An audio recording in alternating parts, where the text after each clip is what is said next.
Assalamualaikum warahmatullahi wabarakatuh. Mari kita awali Haji Kuspa dengan bacaan basmalah. Bismillahirrahmanirrahim. Supaya semuanya dapat berkah dari kitab Syariatullah Al-Khalidah. Pertama saya mau cerita atau menerangkan, ini nomornya ada urut tapi sesuai prioritas yang saya inginkan. Halaman 1, 2, 3 ya. 7 item saja nanti cepat insya Allah. 1, 2, 3.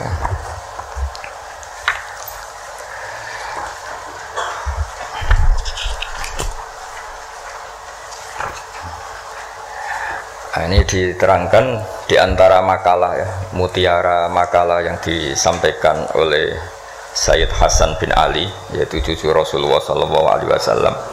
Ketika ditanya oleh Imam Hasan Basri, kita tahu semua sanad Thariqah sebelum Sayyidina Ali semuanya lewat siapa? Hasan Basri. Terus di Jawa jadi Hasan Besari, jadi macam-macam itu. Tukang ngeleh jeneng Jawa itu. Itu di antara makalahnya itu malam yu'min bi qadaillah wa qadari khairihi wa syarrihi faqad kafara. Tapi waman hammala dzambahu rabbahu faqad fajara. Jadi kalau orang tidak berkeyakinan qada qadar khairihi wa syarrihi minallah, dia berstatus kafir. Tapi orang yang mengkambing hitamkan Allah ketika dia dosa, faqad fajara, dia itu orang yang enggak benar. Jadi ini sudah tengah-tengah, karena masyhur itu ada ulama ahli sunnah yaitu Imam Sanusi berdebat sama orang Mu'tazilah itu semalaman. Mu'tazilah itu tetap kokoh keburukan itu tidak dari Allah. Alasannya Allah itu memerintahkan kebaikan, masa menghendaki keburukan. Tapi pikirannya Imam Sanusi, idzan waqa'a fi mulkihi ma la yuridu. Alam raya ini kan seringnya banyak maksiat daripada taat. Berarti di alam ini lebih banyak yang terjadi bukan kehendaknya Allah. Berarti Allah kalah dong kalau gitu. Karena ingin baik ternyata yang terjadi buruk. Jadi ini kan problem. Kita sebagai mukmin juga problem. Mau nisbatkan jelek ke Allah tidak pantas. Mau bilang elek itu kreasi setan mayoritas. Berarti yang menang partainya setan, itu kan ribet. Yaitu faqad kafar. Orang yang mengingkari qada qadar itu kafir. Tapi ketika kamu dosa kemudian bilang kehendak Allah itu faqad fajar, kamu pecundang. Nah, ini sudah tengah-tengah. Itu implementasi ini monggo mawon, sementing ini itu makalah-makalah yang disampaikan Sayyid Muhammad. Terus sekarang halaman 14 ya. Dia ngambil 7 item. Ini acak saja karena ya emang kan gak mungkin nih Pak On ngaji lagi kan, sudah sepuh ya. Udah ini teman saya lama, paling lama saya berteman di UI gitu Pak On. Ini bawahnya Pak Zeni dulu. Pak Zeni juga pernah ke sini. Itu kalau nekuni tafsir itu ya pusing. Enak yang tinggal baca. Saya tuh sering debat sama Pak Zeni itu sampai jam 2, jam 3 di kantor tuh di Badan Wakaf ya dulu, bekasnya rektorat. Itu kalau nggak selesai itu beliau jam 4 ke kontrakan saya di Ketonggo. Karena kita ini sangat fikih. Pak Zeni itu dulu kan fakultasnya adab. Beliau di sastra kan Pak Tamjiz. Jadi beliau lebih mengedepankan aspek balaghah. Saya fikih. Misalnya gini, sama terjemah ini kalau bisa ya hebat, sudah bisa boyong. Misalnya az-zani la yankihu illa zaniatan, itu ayat hukum apa ayat faktual? Di ilmu ushul fikih itu diteliti. Kalau ayat hukum berarti maknanya pezina itu nggak boleh nikah kecuali dengan pezina. Pertanyaannya, jenenge zina kok ora kepengen nikah, kepengin kumpul kebo, udah usah dilarang ya sudah. Ndak nikah kan memang dari awal sudah kumpul kebo, ngapain nikah ya? Jadi kalau diharamkan gunanya apa? Mereka sudah tiap hari kumpul kebo. Apa itu ayat faktual? Maksudnya Allah cerita al-waqi'ah, waqi'atul hal. Kalau dalam ilmu usul fikih, waqi'atul hal itu gini. Jenenge wong zina iku trene ya untuk wong sing padha-padha zania. Kan gak mungkin zanen kenalan mbek Hafidhah gitu. Hafidhah kenalan. Jadi karena masa lalunya itu temannya itu ya untuk ya itu. Jadi itu bukan masalah hukum tapi masalah faktual. Jadi kalau dosen ya untuk dosen kan, kira dokter ya untuk dokter kan, kira-kira gitulah. Orang itu akan mendapatkan sesuai komunitasnya. Kalau mahasiswa sesuai yang dipacar lah, orang akan menikah sesuai yang dipacar. Pacar terakhir yang dulu-dulu kan gagal. Nah, Itu bedanya jauh nanti. Kalau itu dianggap ayat faktual, maka nggak dianggap nasah mansuh. Tapi kalau itu dianggap ayat hukum, pernah ada hukum bahwa orang yang soleh nggak boleh nikah zania. Terus hukum itu dimansuh oleh ayat wa angkihul ayama minkum wassolihin min ibadikum wa imanikum. Wah itu kan nggak bisa selesai. Mbok Sya'rawi, Mbok Imam Suyuti itu tidak akan selesai perdebatan seperti itu. Nah, kalau menurut asbabun nuzul ya mirip iya mirip enggak. Jadi dulu tuh sahabat dulu kan punya masa lalu lah. Di antara sahabat itu ada yang punya pacar perempuan cantik, namanya tuh Anak. Ketika dia sudah Islam, sudah baik, masih kangen sama pacar lamanya. Pacarnya itu di Mekah. Ketika Fatu Mekah ingat lagi. Jadi kayak mantannya sampean terus rondo niling meneh. Manusiawi sekali. Terus walhasil terus tanya, ya Rasulullah kalau saya nikah anak boleh ndak? Tapi dia masih begitu, maksudnya masih profesinya masih seperti itu, masih PSK lah kira-kira gitu. Kira-kira baghiyah kalau dalam bahasa Arab itu baghiyah. Terus karena si cowoknya ini sudah afif, sudah soleh, sama Quran dilarang, jangan kamu orang soleh kok nikah sama yang seperti itu. Nah, larangan ini itu larangan hukum apa larangan sosial apa larangan etika, itu perdebatannya ulama usul fikih. Kalau larangan hukum itu jelas keliru. Kelirunya justru Islam tuh ingin yang zania tuh nang nikah dan statusnya zania itu hilang. Makanya Nabi itu punya sekian sisi unik, karena beliau kadang ngendikan hukum, kadang ngendikan etika, kadang ngendikan tadi faktual, waqiatul hal. Misalnya begini, ada seorang zania. Ini saya cerita aspek fikih. Zania sudah hamil, dinikahi orang lain.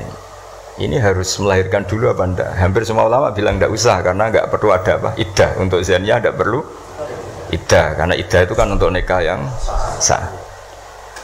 Tapi suatu saat Nabi itu pernah ditanya, ya Rasulullah, ada orang yang biasa kumpul kebo, lelaki dan perempuan bisa kumpul kebo, sekarang sudah nikah. Itu Nabi ngapresiasi dan beliau ngendikan qad kharaja min sifahin ila nikahin. Ya baguslah sekarang yang tadi malam mungkin masih berstatus kumpul kebo, gara-gara nikah sekarang kumpulnya sudah kumpul nikah. Jadi Nabi komentar qad kharaja min sifahin ila nikahin. Dia sudah keluar dari tradisi kumpul kebo menjadi tradisi yang baik, yaitu nikah. Hubungan intimnya sudah berstatus nikah. Makanya kita-kita yang kiai itu kalau ada orang minta dikawinkan, itu bingung. Bingungnya kalau langsung dikawinkan geger BKUA. Kalau ndak, yang nakal loh. Justru kalau kayak kangkang nggak nakal itu nggak wajib menikahkan sekarang. Nanti 40 tahun lagi ya nggak apa-apa. Tapi kalau orang nakal itu malah harus. Kalau minta dinikahkan sekarang kok kamu ndak mau, kan bisa aja malamnya gitu lagi.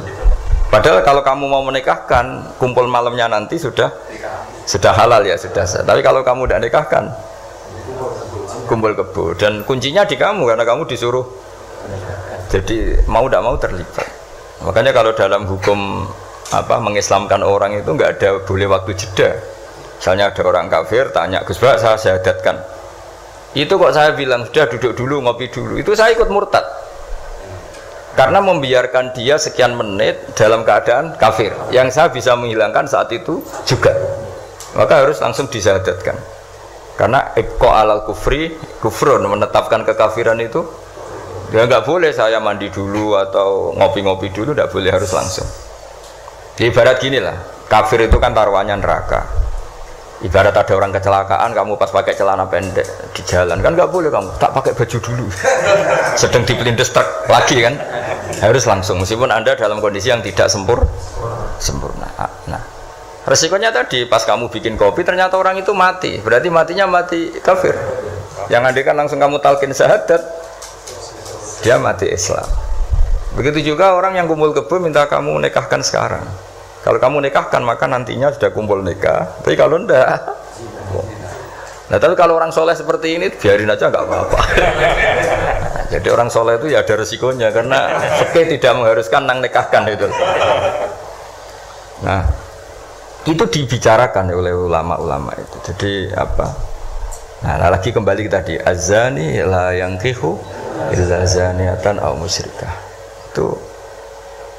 Itu faktual apa hukum apa etika. Ya kita mau tidak mau debat karena kita nggak punya pilihan. Ulama ada mengatakan itu nasa mansuh, ada yang anggap itu waqiatul halannya, ya kondisi sosial pasti seperti itu kan. Nah, masa zani misalnya terus akrabnya sama hafidho atau solihah kan kemungkinan itu kecil. Kalaupun akrab ya mungkin yang satu nipu kan, pura-pura ndak orang hidung belang kan. Nah itu mau tidak mau itu harus debat seperti itu. Terus kedua, aspek yang sering saya debat dengan Pak Zaini itu aspek bahasa fikih. Bahasa fikih itu menuntut vulgar, nggak boleh kinayah, nggak boleh persemuan tarik. Kalau bahasa Pak Zaini karena beliau biasa kesusastraan itu lebih halus. Itu memang ya ribet. Ya karena kita sering tidak punya pilihan. Saya ulang lagi, sering tidak punya pilihan. Nggak boleh misalnya zina itu dibahasakan tidur bareng, nggak boleh. Karena kalau tidur bareng dihukumi zina berarti orang yang tidur bareng tidak melakukan itu boleh dirajam kan. Itu kalau di fikih harus vulgar. Ada saksi yang menyaksikan itunya masuk sampai dubetel. Saksi ngerti tidur bareng atau berdempetan saja nggak boleh. Jadi ya agak kacau memang bahasa fikih itu mau tidak mau harus vulgar. Harus kayaknya orang-orang etik itu ndak mau. Nah, di sini terus misalnya ada masalah ketika aula mastumun nisa. Aula mastumun nisa itu bahasa sastra apa bahasa beneran gitu. Kalau bahasa sastra berarti Quran itu sangat halus sehingga membahasakan jima itu lamastum. Nah, Ibnu Abbas berpendapat itu, atau kamu hubungan intim sama istri kamu itu membatalkan wudu. Nah, ini yang kelompok-kelompok tertentu berpendapat gitu, makanya untuk batal nunggu hubungan suami istri. Tapi ada ulama mengatakan lamastum memang benar-benar nyentuh, jadi sekedar nyentuh tangan ini sudah batal. Jadi efeknya ini besar. Yang satu bilang lamastum kinayatun anil jima, sehingga untuk mengatakan batal harus nunggu jima. Yang satu ya memang lamisa, memang pegangan saja. Nah, terus jadi dua kelompok mazhab itu. Jadi memang perdebatan memaknai Quran itu ya mau tidak mau. Cuma kalau sama-sama ahli kan masih ada ringnya. Nah, sekarang yang ribet itu maca Quran ra iso isane terjemah melok nafsi riwayat. Musibah itu. Itu musibah besar. Nah, karena Quran itu kalau bahasa itu diulang. Diulang ini supaya maknanya itu begitu. Kadang sama. Makanya kata Imam Ghazali, ngulang itu karena sama. Misalnya gini ya, tak beri contoh ya. Orang dosa itu pasti punya akibat ke orang lain. Disebut ajroma. Ajroma itu melukai orang lain. Innal ladzina ajromu kanu minal ladzina amanu yadhakun. Tapi nanti digenti. Kalau ajromu ini ditafsir digenti kafaru, karena di belakang digenti fal yaumal ladzina amanu minal kuffar, bukan minal mujrimin. Jadi di depannya pakai kata ajromu, di belakang pakai minal kuffar. Misalnya tadi ada 3 kelompok di akhirat, menerima tangan kanan, menerima buku dengan tangan kanan, kedua dengan tangan kiri. Tapi yang terlalu buruk itu waro adzohri, menerimanya membungkungi yang ngasih. Jadi misalnya kamu malaikat yang ngasih buku, lalu terus lama ya sudah, yang fatal itu ya sudah nerimanya dengan tangan kiri, dia membungkungi yang ngasih. Jadi sudah ngawur secara etika. Misalnya dipanggil si A sini, si malaikat tadi orang ini memang bakat buruk, pas nerima buku itu sudah sangat gak beretika, sudah dengan tangan kiri sambil membungkungi, sehingga malaikat ini semangat ngadapnya ya kumat lah, kumat mangkelnya itu sudah tidak beretik, sudah pakai tangan kiri. Tapi kita yang sopan itu kan menghadap pakai tangan kanan. Ya muni matur nuwun barang menapa. Sehingga terus jadi malaikat itu makanya semua nanti di akhirat. Nah, akhirnya kelompok itu hanya 2. Kanan dan kiri. Nah, kiri ini yang ekstrim sampai ya sudah kiri. Nah, itu kata Imam Ghazali, jangan kira ada kelompok 3. Ya, ada yang biyamini, bisimali, waro'a dori gitu maksudnya. Jadi sering seperti itu. Jadi hanya 2 tapi diredaksikan 3. Begitu juga neraka misalnya. Neraka itu kiai kuno nak darani digelundungno ning neraka. Itu bahasa paling bener ya. Karena orang masuk neraka itu kan bayangannya Quran itu kan waja'alna min baini aydihim saddan wa min khalfihim saddan faghshaynahum, terus sampai tak terusnya fahum mukmahun. Mukmahun itu ditekuk. Nah, itu sebagian Quran redaksekno yu'raful mujrimuna bisimahum fayukhadhu bin nawasi wal aqdam. Nawasi itu bathuk, aqdam itu delamaan.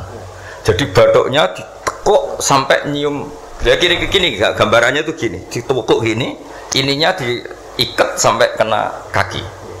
Nah bentuknya sudah kayak bola, makanya wong kuno nak darani itu digelundung nang rokok.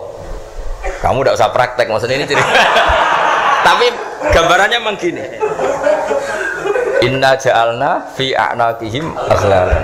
Terus fahiya ilal athqan fahum mukmahun, ini di rantai, dicancang, dikenakan ini. Ya ini apa itu peragaan saja. Ya nanti nggak usah apa dipraktekkan. Nah karena bentuknya sudah gini, terus ya digelundung. Nah neraka itu bawah. Ya neraka itu kan posisinya bawah. Melani darani munggah swarga karena surga itu naik. Digelundung ning. Nah ini cerita kealimannya wali-wali dulu. Jadi bahasakan masuk neraka itu digelundung. Karena posisi sudah kayak bola itu. Diikat dengan bentuk seperti itu kan. Nah, redaksi yang di Yasin yang tadi aghlalan fayya ila athqan fahum muqmahun itu ya sama dengan redaksi yang di surat Rahman yu'araful mujrimuna bisimahum fayukhadu bin nawasi wal. Nah hal-hal seperti ini tuh, ini sekaligus saya curhat ya ke Pak Rektor. Jadi memang tafsir itu nggak orang yang menguasai Quran, karena lafadz, kalau bahasa kasarnya lafadz jebakannya banyak. Maka kata Imam Ghazali dalam Ulumul Quran, fayadhunnu dzannun, orang mengira bahwa itu kelompok yang berbeda karena dengan redaksi yang padahal itu kelompok yang sama, karena Quran itu balaghah, Quran itu adab. Ya tadi keahliannya Profesor Zaini di sisi ini itu tahu. Jadi memang ya seperti itulah nangani Quran. Sehingga dulu Imam Syafi'i ketika ditanya orang boleh tayamum itu kapan? Ya kalau tayamum karena tidak menemukan air di padang Sahara, karena tidak ada air, sarannya nyari-nyari dulu. Nyari-nyari air ke sekelilingnya ya. Kalau ada kafilah ya tanya-tanya bawa air enggak, baru kalau enggak menemukan baru tayamum. Ketika ditanya mat dalil ala dalik, lalu dalilnya apa? Imam Syafi'i dengan enteng baca falam tajidumaan, kemudian kamu tidak menemukan air. La yuqalu liman lam yatlub lam yajid wa innama yuqalu lam ya'rif. Di mana-mana tidak menemukan itu ya sudah mencari, baru namanya tidak menemukan. Bagi yang belum pernah mencari tidak bisa dikatakan tidak menemukan. Jadi itu la yuqalu liman lam yatlub lam yajid. Bagi yang belum pernah mencari namanya tidak menemukan, tapi namanya tidak tahu. Nah, itu contoh-contoh ijtihad Qur'ani ya. Jadi ya lafadznya Quran hanya falam tajidumaan, tapi namanya tidak menemukan berarti ada sabqit tolab, mesti dimulai mencari. Nah itu yang kita kaji di kitab Syariat wal Khalidah ya. Terus berikutnya ini ya acak saja, nggak sampai 7 ya nggak apa-apa, sekenanya aja. Ini kan curhat susahnya nerjemah. Makanya terjemah itu antar orang alim ya beda, bodoh sama alim tambah beda. Cuma yang satu ngawur lah, yang nggak ngerti ngawur itu kalau tidak tahu kok. Ya, halaman 42. Nah, ini yang masalah kias. Fannasu wa ingkana khoson lakinnahu yasiru aman. Nas itu meskipun waqiahnya itu khusus, lakinnahu yasiru aman, pada akhirnya menjadi umum. Ya. Menjadi umum itu karena mau tidak mau ada kias. Kias itu analog, kenapa? Atau pola. Misalnya gini, yang dicontohkan di sini misalnya Nabi memang hanya ngendikan layak tilqadi wa khutban. Enggak boleh seorang hakim memutuskan hal-hal yang krusial dalam keadaan emosi. Khutban itu emosi yang sangat.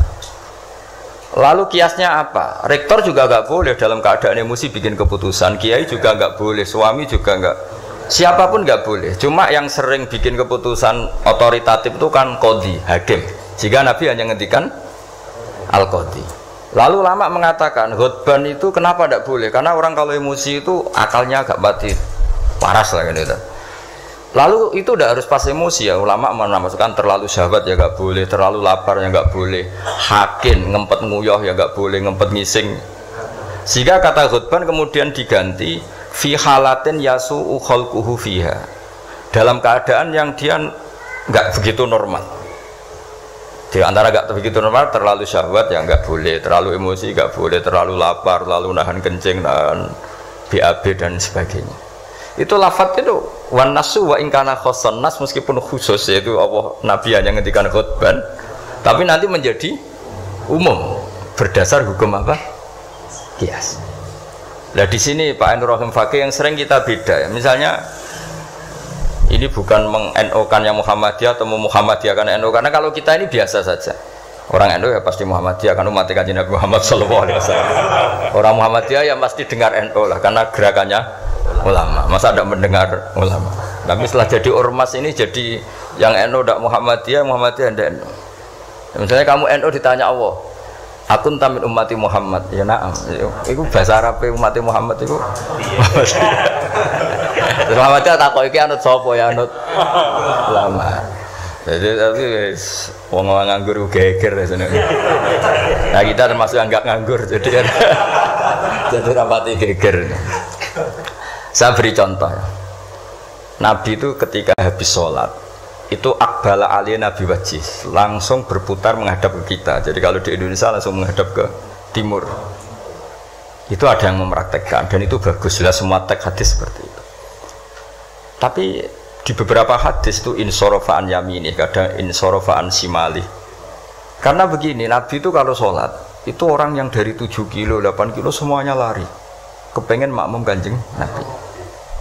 Sehingga kalau makmum Nabi ini bahaya ketika itu ada sefurawu. Alhamdulillah. Memang janjian rawuh.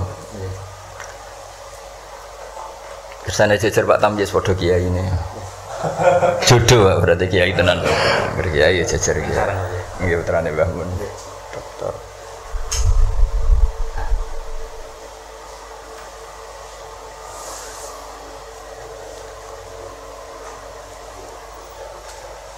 Mas, niki jejer Pak Tamyiz wis padha kiai ini. Oh, bagus.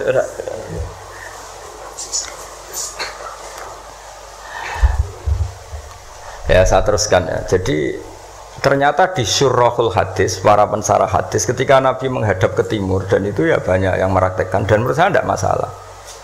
Itu karena Nabi tidak ingin orang yang datang terlambat, kalau dalam bahasa fikih disebut masbuk. Itu Nabi ngira fi sholatin, padahal hakikatnya sudah tidak sholat. Jadi andaikan Nabi tetap menghadap ke barat, misalnya di Indonesia dengan posisi duduk yang sama, maka yang datang terlambat langsung usolli fardhu zuhri makmuman dengan arti makmum ke Nabi terus duduk. Nah kalau dia makmum padahal Nabi nyatanya sudah selesai, itu sholatnya tidak sah karena menggantungkan sholat atau iktimam dengan orang yang sudah tidak sholat. Nah sehingga gerakan Nabi ini dianggap maklumat kalau beliau sholatnya selesai. Nah karena filosofinya itu maklumat kalau sholatnya sudah selesai, ada yang milih memang benar-benar ke timur juga maklum kan, gak mungkin sholat madhab ke timur, sehingga yang datang tahu. Terus ada yang milih ngalor.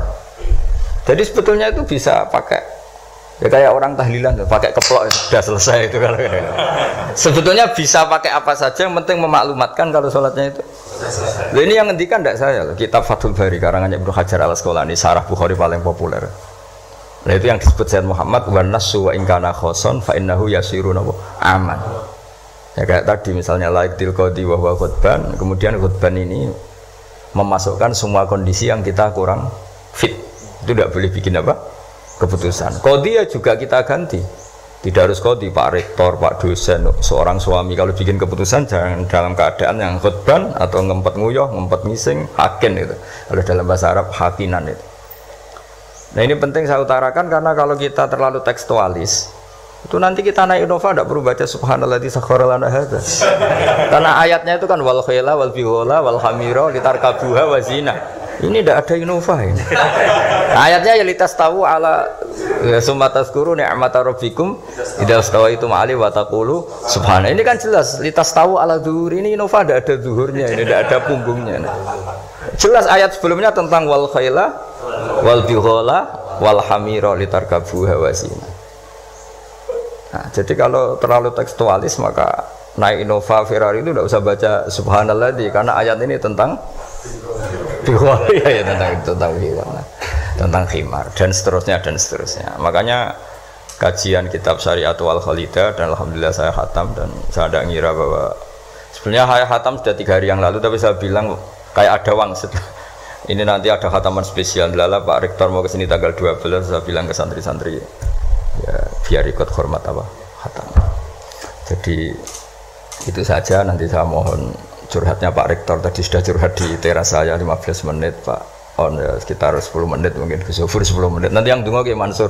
Kalau Pak Rektor dungo rapati mati. Karena jadi rektor tuh hisapnya berat.